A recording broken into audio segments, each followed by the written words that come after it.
Hello po mga kababayan, andito na naman po tayo at pag-usapan lang po natin ang basurang may ebidensya. Sa akin lang. Pakita ko sa inyo. Pero ito po, magkomento lang po ako doon sa kay Hontiveros at dito kay Senator Erwin Tulfo. Dahil nga po sa nakakagulat naman po yung ganyang inano ni Tulfo, ni Senator Tulfo, na somehow, diba, nagalit siya dito sa bagong Chinese ambassador to the Philippines. Itong bago, diba, pinalitan yung una. Ngayon mga kababayan, sa Senado, siguro naman po nakita ninyo, parang nagulat ako sa ginawa niya na parang sinasabi niya, kung hindi nila naiintindihan ang demokrasya natin o dito, magsilayas kayo o lumayas kayo. Para saan yun, sir? Kasi, senador ka na po, sir, eh. Kunting ano naman. Kasi, lagi ka na lamang pong galit. Nakakapagbitaw ka po ng salita. Yun po ba ang gusto ninyo, palayasin sila? O yung galit ninyo ay lumabas lang bigla? Kasi alam po ninyo, mga kababayan, hindi naman siguro mangyayari ito. But, what if? What if? Sabi mo, lumayas na sila. This is not a one-way street, sir. This is a two-way street. Palayasin mo sila, palalayasin din nila mga kababayan natin doon. So, ang dami mong idinamay. Di po ba, sir?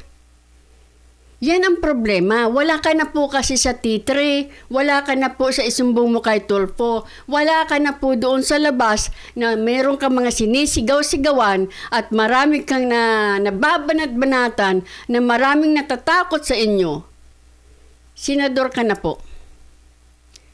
Sana naman po isipin nyo yung mga binibitiwan nyo kasi, mga kababayan, hindi mo alam kung anong magiging resulta nang bigla ng bugso ng damdamin mo. Di ba? Diyan mo pa sinabi sa Senado. Di ba? Puntahan po ninyo, siguro pag hindi, bukas ipakita ko, talagang nakakaano po siya eh. Ang problema kasi, Senator Erwin, yung galit po ninyo, parang nahihirapan kayong mag-control. Pagkapikon ka na, bumabanat ka na as if nakikipag-usap ka lang dyan sa kanto. Una, for example, natatandaan mo, Senator Erwin, nung nasa radio ka pa? Sabi mo, sa dating DSWD nga, Department of Social Work and blah blah blah. Isang military, retired military, DSWD Secretary Bautista. Natandaan mo, sir? Dahil hindi mo siya makontak, anong sabi mo? Pag nakita ka, ingungod-ngod ko yung pagmumukha mo sa inidoro. Tama po ba yun? Pangalawa, nandoon ka sa Senado. Anong sabi mo nung nagkakahiring kayo? Sometimes we have to bend the law. Talaga lang, sir. Ngayon naman, sinabi mo, kung hindi nila maintindihan ang demokrasya dito sa atin, malaya silang lumayas sila. Sir, wag niyo pong idamay kaming lahat dyan. Hindi naman po tayo pro-China, pero gusto mo nang i-cut ang ties natin sa kanila? Pati yung economic trade natin, wala na. Again, two-way street po ito. Hindi naman mangyari siguro ito. We hope na hindi talaga mangyari. Pinapalayas mo. Palayasin mo sila. Lahat ng businesses nila. Tanggalin lahat. Yung mga kababayan natin na nandun nagtatrabaho, pabalikin na dito. Di ba, sir? Pambihira naman. So, ang problema siguro, sir, hindi mo makontrol yung galit ninyo. Or, di ba, si Rez Hontiveros, ano daw, bully. Tama yung sinabi ni Senator Ruben. Binubomba kayo ng tubig, may budget naman kayo, ba't hindi kayo bumuli ng, kumbaga, pambomba din, bombahin nyo pabalik? Hindi yun lagi na lang tayo nagpapaawa, kumbaga nagpapamedia tayo. Ay, binomba na naman kami, labanan nyo. Ang tatapang, di ba? Hindi ba? Labanan nyo, di ba yung ibang mga kapitbahay natin, lumalaban sila, nakikipagbombahan sila ng tubig. Bakit tayo laging nagpapaawa, kumbaga? Pag binomba tayo, bomba na rin buong media. Sasabihin na sa buong mundo, oy, binomba na naman kami, binuli na naman kami. Di ba? Mas gusto ba natin yung ganon? Huwag naman sana again, huwag ninyong masabing prusay na ako, I've never been there. Di ba? Pag ayaw lang po talaga natin na mauuwi ito sa kung ano. Sabi ni Senator Robin Padilla, kasi dinistort yung mukha nung presidente ng China, di ba? Ni Tariela. Ngayon mga kababayan, ang sabi ni Senator Robin Padilla, kahit naman tayo, pag ginanon ang ating presidente, kahit ayaw mo sa presidente, pagtatanggol mo. Ganon ang ginawa nila. Siyempre, pag binanatan ninyo, babanat na rin pabalik. Di ba? At saka sabi ni Senator Robin Padilla, bumili kayo kung gusto ninyo pambomba ng tubig, may budget naman kayo. Lalo ngayon, pagkalaki-laki, ang laki ng budget ninyo Pag modernization daw ninyo. Ang laki-laki. Sobrang laki. Now, ang sabi ni Senator Robin Padilla, ang problema dito, hindi lang yan ang kaaway natin Mayroon tayong kaaway. Malaysia yata. Nasabi niya, yung iba nating mga kababayan, dineport or something to that effect, bakit hindi man lang kayo kumikibo? Para sa akin, namimili talaga kayo. Dahil ba sa US? Di ba? Namimili kayo. Para sa akin, hindi kayo para sa Pilipinas, para kayo sa inyo. Para kayo kung kanino. Kasi kung isa lang ang focus ninyo, dito lang sa isa, samantalang maraming nagkiklaim ng South China Sea. Di ba? So, dyan lang masabi ko. Ingat naman po sa mga sinasabi ninyo. Baka mamaya, tanggapin na yung sinasabi ninyo, okay, pinapalayas nyo kami, lumayas na kami. Hindi naman mangyayari yun. I hope. Di ba? Ito po ang sinasabi ko, ito ang basura. Ito muna. Susuportahan natin yan ng ito ang basura. Sige, sir. Yung sinampa niya na impeachment complaint ay basura. 15 pages na walang mga ebidensya kundi mga news article. Nagtataka si House Senior Deputy Minority Leader at Caloocan 2nd District Representative Edgar Erice sa inihaing impeachment complaint laban kay Pangulong Ferdinand Marcos Jr. Kasabay nito, tinawag ng kongresista na basura ang reklamong nakabatay lang umano sa news articles. Ayan, Senator Lacson, ang basura.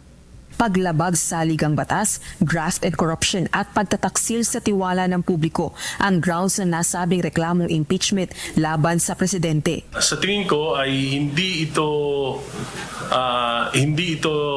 wala ito sa forma at walang substance yung kanyang i-final na impeachment complaint. Kung ako ang boboto sa Committee on Justice, hindi ako magdadalawang isip na i-dismiss ito. Kita nyo na. Iyan ang basura. Ang isa pa, ito, ano bang pangalan yan? Siya si Posyong Pinoy Party List Representative Jenny Jet Nisay. Di ba, inirekomenda na ito ng ICI dahil sangkot daw ito, di umano, sa flood control. Parang, kung kontratista yata to, I'm not sure. At ito naman ay yun ngang nagsampa ng disbarment kay Atty. Glenn Chong.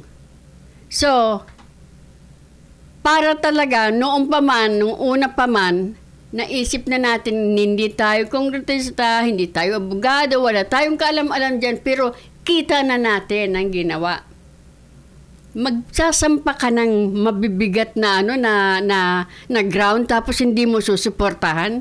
Ilang pages lang? 14? 15? Yan. Ito pang another basura, sir. Senator Lacson. Papakita ko lang ang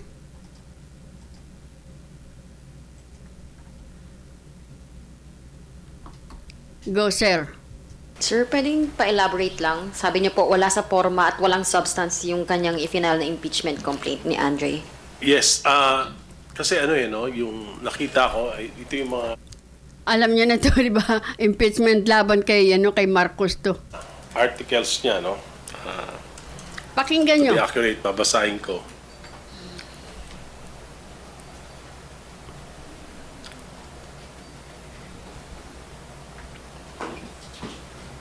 Apat lang yata. Apat lang yung ground na ginamit nila. Culpable violation of the Constitution and betrayal of public trust. The complaint alleges that the President enabled the kidnapping and surrender of former President Rodrigo Duterte to the International Criminal Court. It would require a lot of documents. Correct. Marami ka pong document na kailangan ipakita para iyan ay patunayan. Hindi po sa clippings ng newspaper o kung ano man. And to link the President. So, kung wala to, basura to. Graft and corruption. Allegations involve a systematic plunder of the national budget through unprogrammed appropriations and ghost flood control projects.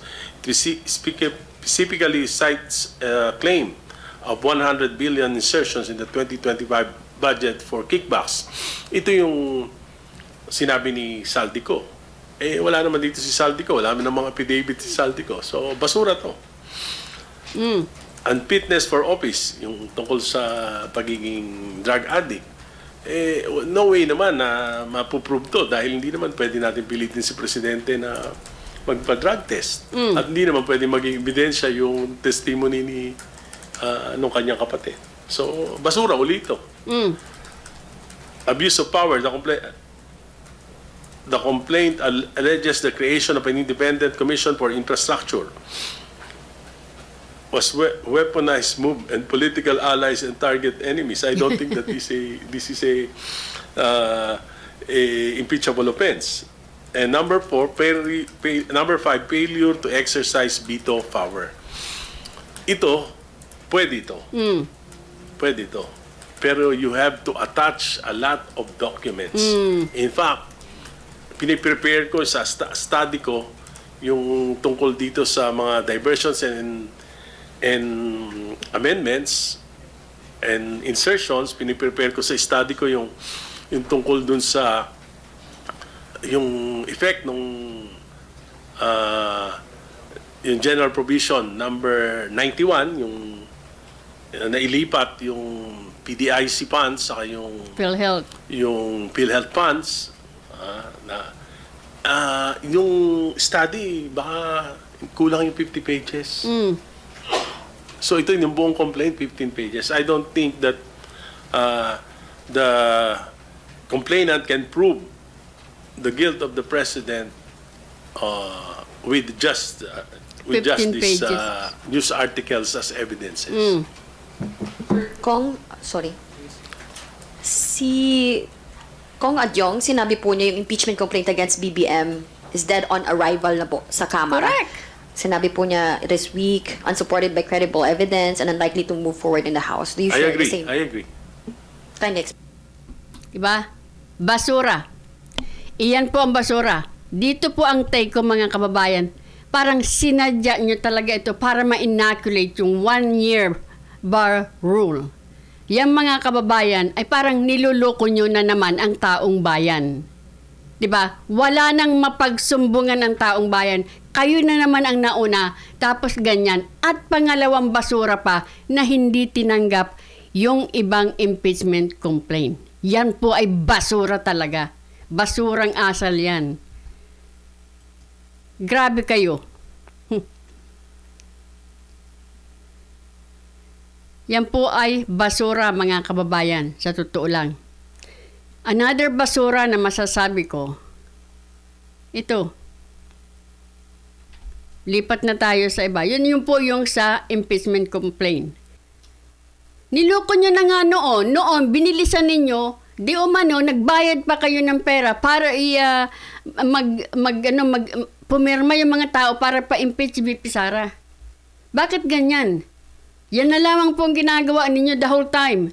Kung papaano ninyo i-eliminate yung mga kalaban ninyo sa politics. Puro kayo pamumulitika eh. Hindi nyo na nga hinahanap ang taong bayan. Hindi nyo na nga, napapansin nyo pa ba? May naambos 4 na sundalo, patay, 1 sugatan. Hinihinala CPP. Yung lumalakas na naman kasi kayo, di ba? Humihingi siguro kayo ng tulong sa kanila, ngayon lumalakas na naman sila. Nakakapag-recruit na naman siguro sila ng marami. Kaawa-awa, kalunos-lunos mga kababayan ang hitsura ng mga sundalong nagorgor. Nasa tubig Mga naka-shorts lang. Mga naka-t-shirt lang. Pupunta lang yata sila, bibili lang yata sila. Pupunta yata sa palengke, I'm not sure na. Nasa blue SUV sila. Andun sila kalunos-lunos sa tubig. Gorgor. Naalala nyo ba? Nakita nyo man lang ba? Nagsabi man lang ba kayo? Binalita nyo man lang ba yan? Palagi? May sinabi ka ba, Bongbong? O mayroon pang mayor sa Maguindanao? Inambos. Ano nang gamit ngayon? RPG. Ang dinig ko hindi ko alam. Ang dinig ko for the first time, ang lalakas ng lakas ng loob. Yun ang ginagamit nila. Dati, mahabang baril. Ngayon, RPG na. Buti na lamang po, yung mayor na inaambos ay hindi naman tinamaan yung sasakyan, medyo nasira ng konti at yung 3 yata, yung ibang security niya ay nasugatan pero I think they're okay. Pero yung nang ambos, sila naman ay at least sila nagorgor. Pero I'm saying, ganito kagulo ang bansa natin. Pagkatapos kayo, ang iniintindi ninyo kung paano ninyo i-eliminate yung kalaban ninyo. Hindi talaga kayo para sa taong bayan. Sa totoo lang, yan ay basura. Basurang pag-uugali, basurang style ninyo yan. Akala ninyo hindi alam ng tao yung ginagawa ninyo. Alam ng tao yan. Akala siguro ninyo pag na-eliminate na ninyo si VP Sara, kayo nang ibuboto. Nagkakamali kayo. Hindi talaga kayo para sa taong bayan. Tingnan nyo yung style ninyo. Inuubos ninyo ang pera. Parang inuubos ninanakaw, tapos gagamitin ng pera para ibayad sa mga kawal ninyo para kayo'y protektahan. Hindi ba? Hindi naman po tanga mga taong bayan eh.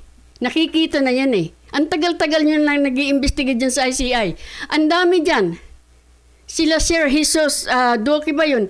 Ayun, nagpupunta sa Ilocos Norte. Ang daming na ipakitang mga substandard. Ghost Project. Vince Dayson, nasaan ka? Para ba kayo sa taong bayan? Tingnan po ninyo ang testigo ni Senator Marcoleta. Prinodos po niya yan. Hindi po niya diniktahan. Hindi po niya pinagsuot ng hindi po niya itinago yung pagmumukha niya. Hindi rin po niya tinuruan o sinagot. Ang hindi po maganda sa iyo, Senator Lacson, na ang tapang-tapang mo pa, ay nasabihin mong binastos kayo dahil nagbigay ng minority report ang sila Senator Marcoleta, galit ka dahil nabastos kayo. Hindi po ba, sir? Nabastos din naman yung tinatanong na ito binanatan nyo ng binanatan. Wala siyang takip sa mukha. Pero ito pinaniwalaan nyo. Walang, may affidavit siya, binigyan kayo. May affidavit daw sila, hindi ka raw nagbigay. Sir, ito po mga kababayan, Si Senator Lacson po ang nagpasabog niyan, di ba? Yung kay Torre daw na ina-attempt na i-custody itong si Roberto Bernardo, itong USEC, itong nasa Witness Protection Program na. Si Lacson ang bago mag-Blue Ribbon, pasabog siya ng pasabog niyan, di ba? Nagpa-press con siya doon sa kapihan. Ano ba pinasabog pa niya? Niya? Bumili daw ng house and lot itong si Martin Romualdez at ginamit daw na front itong si Diskaya. Actually, mayroon dalawang magpapatunay.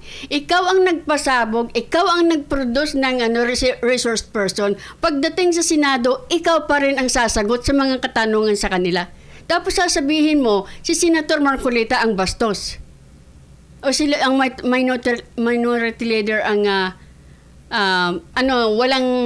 walang respeto dahil nag-produce sila ng minority report na para sa basura lang. Yun po ang basura. Hindi ko ibig sabihin ng bastos. Ibig basura.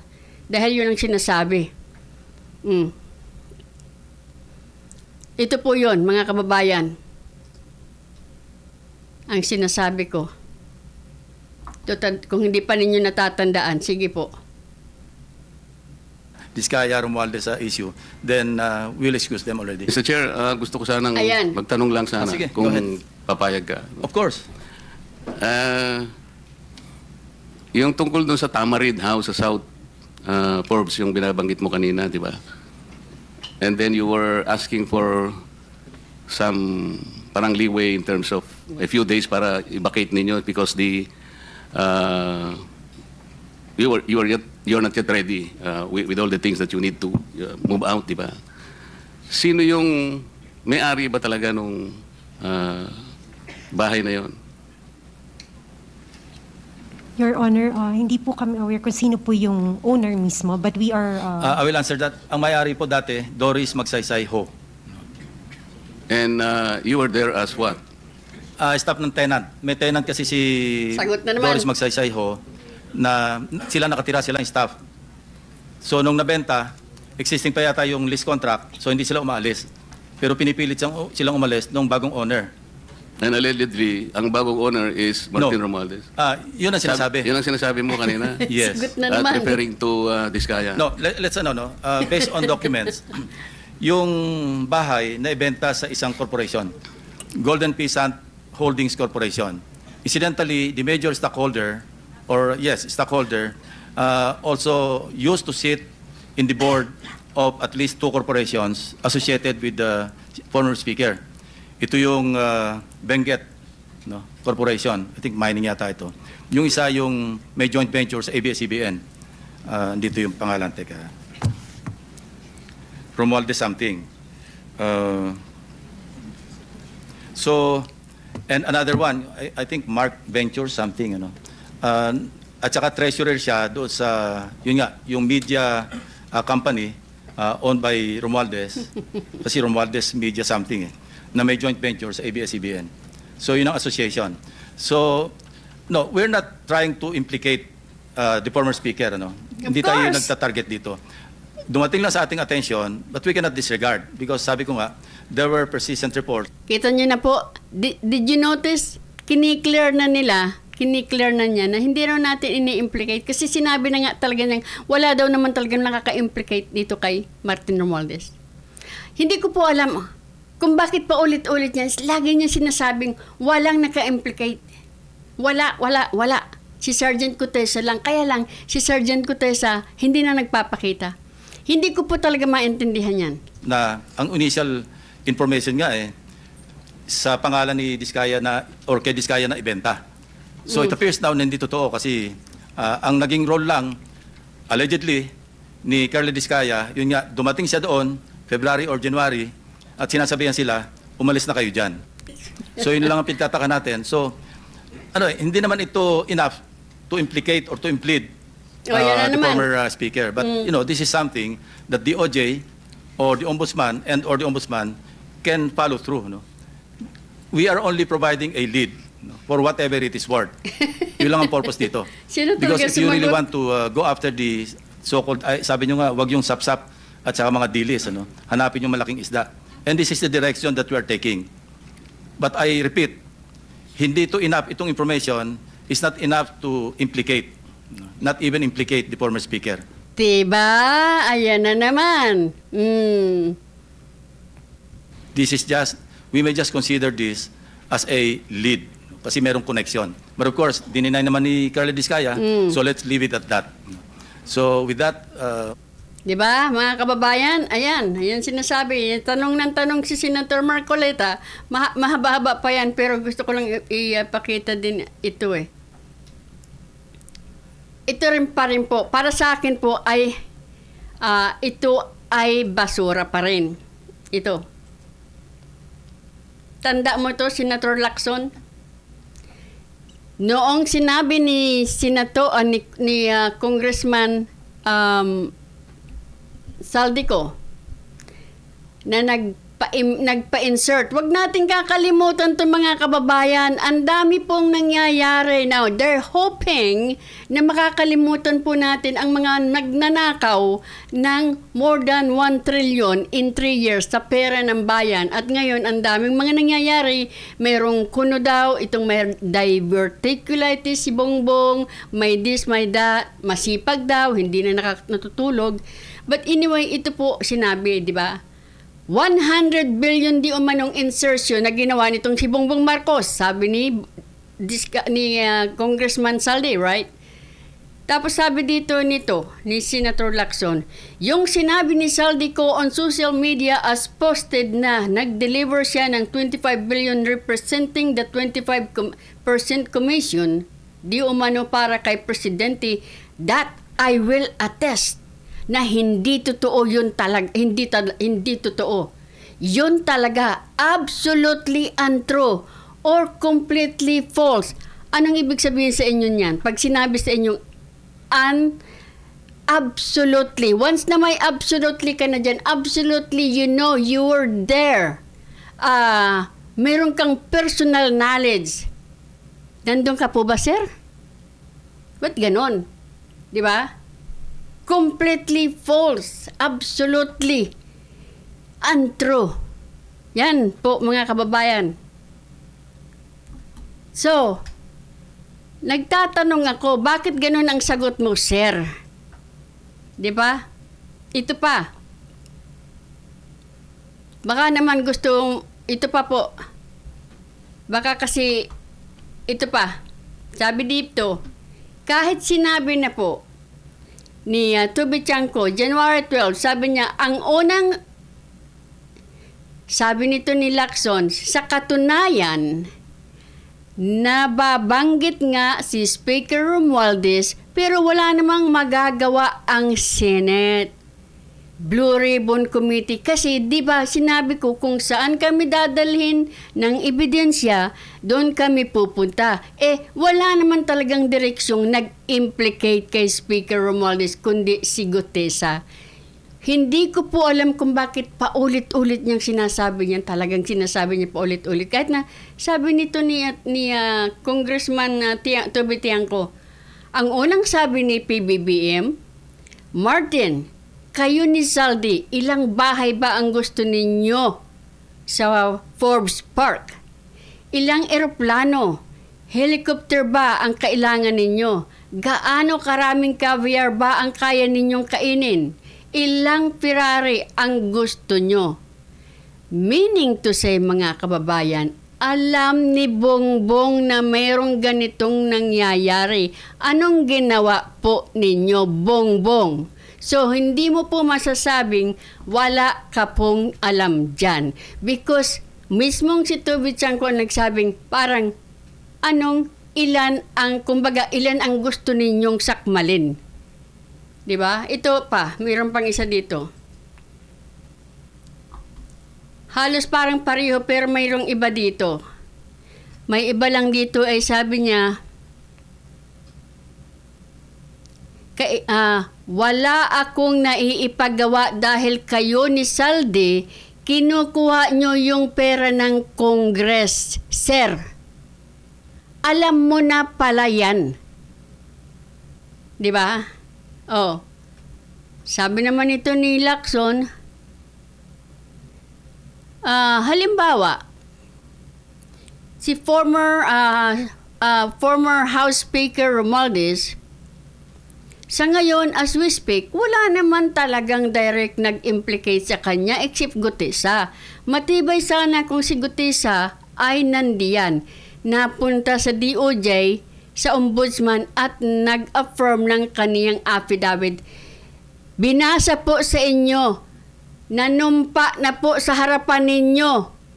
Ngayon, tinanong ninyo, inaccept ninyo, wala kayong problema. Kaya lang the next day, nagdadaldal na doon sa notaryo. So, ito na naman po ang diversion. Dinivert po ninyo sa notaryo, sa faking notaryo. Nasabi nga po ni Senator Marcolita, walang kaalam-alam yung tao sa magpiki siya ng notaryo. Sa kakailang ka po nakakita, napipikiin mo ang notaryo. For what? Diba? Ngayon, sinasabi niya kung lumabas lang daw po si Sergeant Gutesa, hindi po ba binabantaan siya? Hindi po ba na nasa ano daw yung buhay ng pamilya at niya? Ang nababalita pa ay pinabaliktad. Hindi ko nadinig ko lang ito pinabaliktad na raw yung kanyang sinabi ni Sergeant Gutesa. Pinapirma na daw po, binivideo pa yata, di ba? At yun daw ay gagamitin yata nila sa depensa nila. At isa pa mga kababayan, bakit po hinahayaan nitong mga government official? Bakit po nila hinahayaan? Naghahanap sila ng hanap kay Sergeant Gutesa. Napapabalita na yung kanyang pamilya ay may hawak, mayroong may hawak sa kanila. Bakit po kung talagang gusto ninyong makita si Sergeant Gutesa, bakit hindi po ninyo imbestigahan ang bali-balitang siya po ay being held? Hinahawakan siya at mayroong kumbaga banta sa pamilya niya. Bakit ito'y ginagawang normal na lang sa atin? Kung talagang gusto ninyong tapusin na ito, hanapin niyo si Sergeant Gutesa. Bakit ang balita ay mayroong may hawak sa kanya? Kahit si Senator yata Marcolita, alam niya ng ibang may hawak at hindi yung kanyang pamilya. Siyempre, kung ang inyong pamilya ay binabantaan, yung father de pamilya ang magsasakripisyo, wag lang masaktan ng pamilya. Nasaan sila? Bakit walang naghahanap sa kanila? Sinong maghahanap? Papabayaan nyo na lang? Dahil may mga nangurap, takot kayo sa sinabi ni Sergeant Gutesa, so hahawakan nyo sila sa leeg? Yung pati pamilya kasama? O bakit mga kababayan hindi ito hinahanap? Tama ba yan? Anong ginawa ni Sergeant Gutesa? Tutulong lang sa taong bayan. Nagbigay siya ng kanyang statement. Ito nangyari sa kanyang pamilya? Kung totoo yung nababalita natin, na may banta, may hawak, maayos naman daw ang kalagayan, pero malaya ba sila? Ito lang, ba't ganyan? Ba't ganyan? Bakit ganyan tayo sa Pilipinas? Paulit-ulit na lang ito. Hindi po talaga aayos ang ating bayan. Kasi magnanakaw sila. Pagkatapos pagka merong mga whistleblower, yung whistleblower ang babanatan. So talagang ayaw nilang maayos ito. Sinasadya nila kasi very lucrative po talaga na mapasok ka dyan sa government officials, walang magsasalita, sila na lang magnanakaw ng pera ng bayan, walang sumbungan. Bakit ka magsusumbong? Kasama ka. Oh. One last one. Ito po mga kababayan, Isipon ako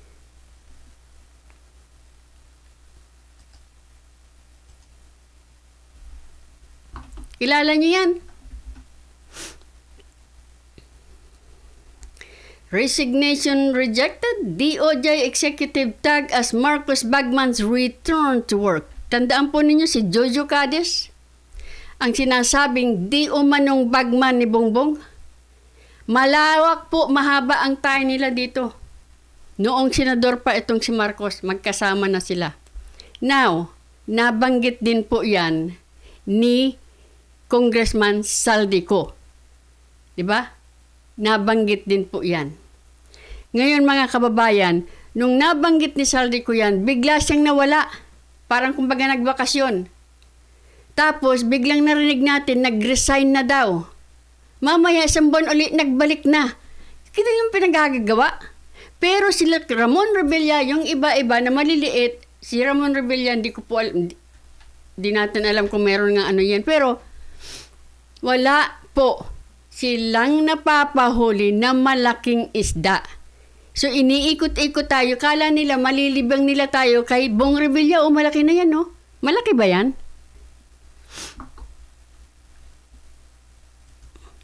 Last one.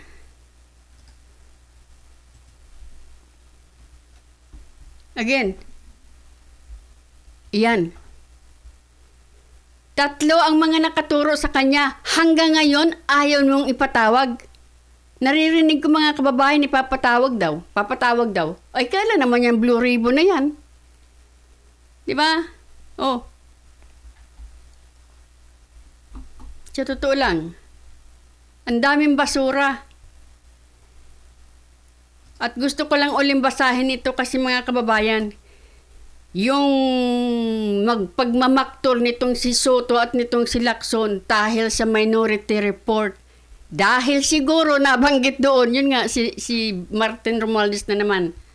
Yung sabi niya, ang pinatunguhan ng Minority Report ay ang taong bayan. Yes, we want to see, di ba? Ang mamamayang Filipino ay hindi basurahan kahit na paulit-ulit ng tinatapakan at binababoy. Yeah, katulad niya, no? Nagsampa ng impeachment kuno.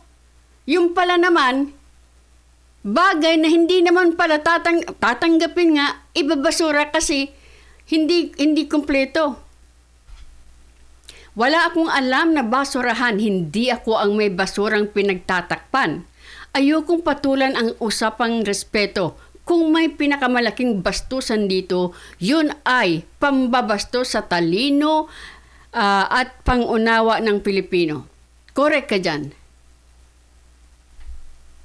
Kasi tinatrato po nila tayo na tatanga-tanga.